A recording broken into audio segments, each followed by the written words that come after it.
গরিব মানুষ কোরবানির পশু কিনছে, বুঝলেন? পশুটা যদি হারায় যায় বা মারা যায় তখন কি তার উপর আবার পশু কিনতে হবে কিনা, কিংবা পশু একটা হারায় যাওয়ার পর আরেকটা কিনছে, এখন কোরবানির দিন আগেরটাও পাইছে, তখন কি করতে হবে, ঠিক না? এই ব্যাপারে দুরুল মুখতার,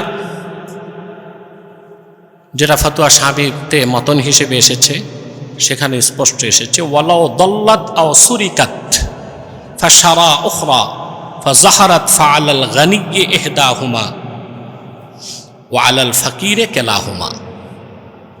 যদি কোনো ব্যক্তি পশু কিনে কোরবানি দেবার জন্য, বুঝতে পারছেন, এখন পশুটা চুরি হয়ে গেছে বা হারায় গেছে,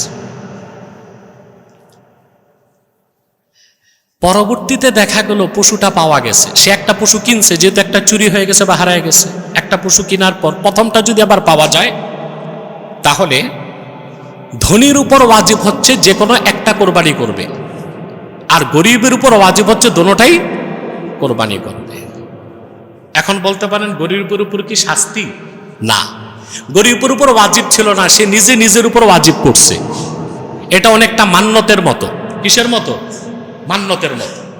মান্যতের মতো কেমন দেখেন, গরিব মানুষ যদি মান্যত করে আমি বিয়ে করতে পারি না, আয় আল্লাহ যদি আমি বিয়ে করতে পারি একটা গরু জবাই করে ফকির খাও, কারণ সে যত গরিব হোক বিয়ে করলে এই মান্যত আদায় করা কি ওয়াজিব। কথা বুঝতেছেন? বাহরুর রায়কে এসেছে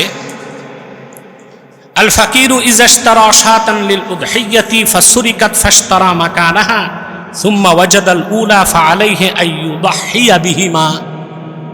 ফকির যদি পশু কিনে, মনে করেন বকরি কিনছে কোরবানি করতে, কি করতে?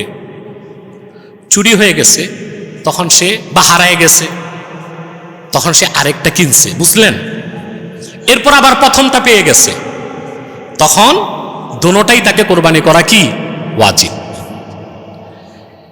ওয়ালাউ দাল্লাত ফালাইসা আলাইহি আন ইয়াশতারিয়া উখরা মাকানাহা।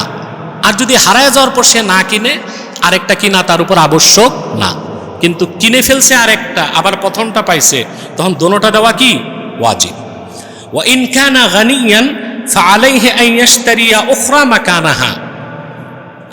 আর যদি ধনী হয়, তো যদি মারা যায়, ধনীর কোরবানির পশু বা চুরি হয় বা হারায় যায়, আরেকটা তাকে কিনতে হবে। কিন্তু ধনী যদি হারায় যাওয়ার পর আগেরটা আবার পায়, তখন দুইটাই তার উপর কোরবানি করা ওয়াজিব না। কথা বুঝতে পারছেন? আল্লাহ তাআলা আমাদেরকে সহিহ সমাজ দান করুন, বলুন আল্লাহুম্মা আমিন।